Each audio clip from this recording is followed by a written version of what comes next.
اعوذ باللہ من الشیطان الرجیم بسم اللہ الرحمن الرحیم۔ بچے کو صبح اٹھائیں آپ نماز کے لیے تو وہ اٹھتا ہی نہیں ہے، بار بار کہہ کے اس کو اٹھانا پڑتا ہے، اور اس نے سوات کی سیر کے لیے جانا ہو اور دوستوں کو ٹائم دیا ہو، تہجد کے وقت ہی تیار ہو کے بیٹھ جاتا ہے۔ اس کا مطلب ہے کہ اس کو نماز کا شوق نہیں ہے، جس کا شوق تھا اس کے لیے اٹھنا بھاری نہ ہوا۔ میرے والد گرامی سے کسی نے کہا جی جاگ نہیں آتی، تو فرمانے لگے صبح منڈی جانا ہو تو جاگ آ جاتی ہے، کچہریوں میں تاریخ ہو تو جاگ آ جاتی ہے۔ منڈی جانا یہ تمہاری بدنی ضرورت ہے، بچوں کے پالنے کے لیے، اپنی ضرورت کے لیے۔ کچہریوں میں جانا خوف ہے، نہ گیا تو میرے خلاف فیصلہ ہو سکتا ہے، تو تمہیں نہ امید ہے اللہ سے اور نہ اس کا خوف ہے، تو پھر کیسے جاگ آئے؟ یہ مان لیا کہ صبح کا اٹھنا، سحری کا اٹھنا نفس پہ شاک ہے، لیکن اگر کسی کی زندگی کی لذت اس میں رکھ دی گئی ہو، راہ خدا میں تکلیف اٹھانا مشکل سے ہی، لیکن زندگی کا سرور اس میں رکھ دیا گیا ہو، وہ مزہ دیا تڑپ نے، میری آرزو ہے یا رب، میرے دونوں پہلوؤں میں دل بے قرار ہوتا۔ اب جنت والے جہنمیوں کو دیکھیں گے، اور جب دیکھیں گے تو ان سے سوال کریں گے اور پوچھیں گے ما سلککم فی سقر، تم بتاؤ تم جہنم میں کیوں آئے، کون سا وہ عمل تھا جو تمہیں جہنم لے آیا؟ تو وہ جو جواب دیں گے وہ سنیے، اور میں اور آپ اپنا محاسبہ کریں اور اپنے اعمال کی درستگی کے لیے کوشاں ہو جائیں۔ قالو، اہل دوزخ بتائیں گے، لم نک من المصلین، ہم نماز نہیں پڑھا کرتے تھے۔ آج آتش دوزخ میں جلنے کا سبب یہ ہوا کہ ہم رب کے حضور سر بسجود نہیں ہوتے تھے، ہم اس کے حضور جھکتے نہیں تھے، ہمیں توفیق نماز نہیں تھی۔ اللہ اکبر۔ تو نماز دخول جنت کی ضامن ہے، اور نماز کو ترک کرنا جہنم میں جانے کا ذریعہ اور سبب ہے۔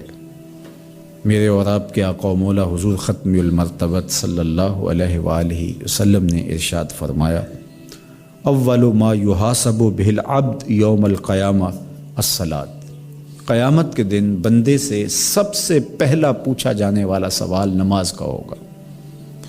اور پھر ارشاد فرمایا کہ فَإِن صَلَحَتْ صَلَحَ لَهُ سَائِرُ عَمَلِهِ وَإِن فَسَدَتْ فَسَدَ سَائِرُ عَمَلِهِ، اگر اس کو اس سوال کا جواب آ گیا، اگر سب سے پہلے جو اس سے حساب لیا جائے گا اس حساب میں وہ پورا اتر گیا تو باقی معاملے بھی ٹھیک ہو جائیں گے، اور اگر یہی خرابی آ گئی تو پھر باقی سارے معاملات بھی خراب ہی ہوں گے۔ تو پہلا پوچھا جانے والا سوال نماز کا ہے۔ روز محشر کے جاں گداز بود، اولین پرسش نماز بود۔ وہ حشر کا دن جو کہ جان کو پگھلا دینے والا ہوگا، اس دن سب سے پہلی پرسش، سب سے پہلا سوال نماز کا ہوگا۔ تو میں اور آپ دیکھیے کہ ہم اللہ کے حضور پیش تو ہونا ہے، تو کیا ہم اس کی تیاری کر چکے ہیں؟ اس سوال کا جواب ہم اپنے رب سے دے پائیں گے؟ اور اگر ہم بالکل اس کے جواب کی کوئی صورت نہیں رکھتے اپنی عملی زندگی میں، تو پھر کیا آخرت اور جو آنے والا سخت دن ہے یہ کوئی افسانہ ہے کہ ہم بس اس کو سن کے آگے گزر جاتے ہیں؟ یہ امر واقعی ہے، یہ ہونے والا ہے۔ تو ہمیں اس سوال کا جواب تیار کرنا ہوگا۔ جب امام جو ہے وہ خطبہ ختم کر رہا ہو تو لوگ مسجد میں آ رہے ہوتے ہیں، اور پھر بہت جلدی نکلنے کی ہوتی ہے۔ امام کے منبر پر بیٹھنے سے قبل مسجد میں آنے کا رجحان پیدا کرنا چاہیے۔ فرمایا گیا کہ جو شخص جمعۃ المبارک میں سب سے پہلے آتا ہے اس کو ایک اونٹ ذبح کرنے کا ثواب نصیب ہوتا ہے، جو اس کے بعد آتا ہے اس کو ایک گائے ذبح کرنے کا، پھر ایک بکری، اور جب امام منبر پہ بیٹھ جاتا ہے پھر رفع الکلام کلمے اٹھا لی جاتی ہیں، پھر اس کے بعد عام جو ثواب ہے وہی مرتب ہوتا ہے، وہ جو خاص ثواب ہے اولیت کا وہ پھر اٹھا لیا جاتا ہے۔ اس لیے کوشش کریں۔ میں سمجھتا ہوں اس میں ہمارے خطباء کا بھی بہت قصور ہے کہ بعض کا ممبر سے کوئی مربوط گفتگو نہیں ملے گی، کوئی منظم کلام نصیب نہیں ہوگا، اور کوئی با مقصد بات لوگوں تک نہیں پہنچائی جائے گی تو لوگوں کی دلچسپی نہیں ہوگی، لوگ پھر دیر سے آئیں گے۔ ایک تو یہ بات بھی ہے، لیکن دوسری بات یہ ہے کہ ہمارے ہاں عمومی طور پہ اجتماعی رویہ یہ ہے کہ مسجد میں دیر سے جانے کا فیشن، تو اس فیشن پہ نہ چلے، بلکہ امام اور خطیب کے منبر پر بیٹھنے سے قبل جتنا وقت گزرے گا آ کے بیٹھ کے تلاوت کرتے رہیں، ذکر و فکر میں مشغول رہیں، جتنی دیر آپ کو انتظار کرنا پڑے یہ آپ کے لیے خیر و برکت کا ذریعہ ہے. اور پھر آئیں اور پوری گفتگو سنیں اور اس گفتگو کا یقیناً نتیجہ آپ کی زندگی میں مرتب ہوگا. اور اگر آپ سمجھتے ہیں کہ میں بہت زیادہ مصروف ہوں اور کوئی آپ کو کام ہے تو شریعت نے آپ کو اجازت دی ہے کہ آپ لیٹ بھی آ سکتے ہیں.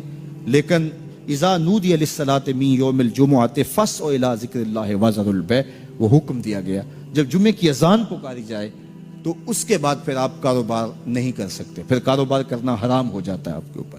وذروا البیع، پھر خرید و فروخت چھوڑ دو، پھر تم چل پڑو اللہ کے ذکر کی طرف، پھر تمہارے اوپر لازم ہے کہ تم ذکر کی طرف چل پڑو.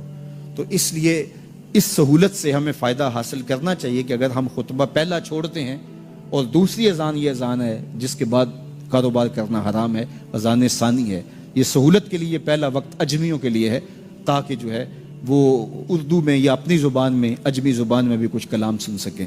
تو اس لیے ہمیں یہ سہولت دی گئی ہے، وہ بہت ضروری کام ہو. تو دین سیکھنے کا یہ کتنا خوبصورت موقع ہے.